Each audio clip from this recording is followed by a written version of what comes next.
Hello' everyone, কি খবৰ আপোনালোকৰ? আশা কৰোঁ সকলো ভালে আছে। আৰু আজি মই আহিছোঁ শাহু মাহঁতৰ ভেন্দি ছিঙিবলৈ। এইফালে যিহেতু বাৰীত কাম নাছিলে, সেইটো কাৰণে ভাবিলোঁ শাহু মাহঁতৰ ভেন্দিকে ছিঙি দিওঁ। এইফালে শহু দেউতা আৰু এইফালে শাহু মা। আৰু ভেন্দিখিনি বলকচোন দেখাওঁ আপোনালোকক।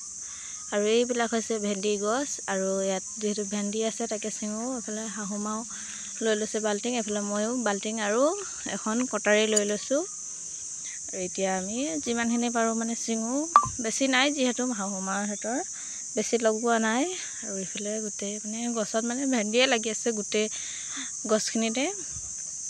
আৰু এইফালে এটা দুটাই যেনেকৈ পাওঁ সকলোবিলাক ছিঙো। এইফালে দেউতাও ছিঙিব লাগি গ'ল। আৰু ফাইনেলি আমাৰ ভেন্দি ছিঙি শেষ হৈ গ'ল। কিমানখিনি হ'ল বলকচোন দেখাওঁ। আৰু এয়া চাওক, নাই বুলি কৈ মানে এক বেগ ওলাই গ'ল ভেন্দি। আৰু একেবাৰে ফ্ৰেছ ভেন্দি আছে। আৰু এইফালে একদম যিহেতু বতাহ পূৰা মানে জোৰকৈ আহি আছে, ভেন্দি গছখিনি গম পাইছে চাগে কেনেকৈ লৰি আছে। আৰু হঠাতে আহিলে।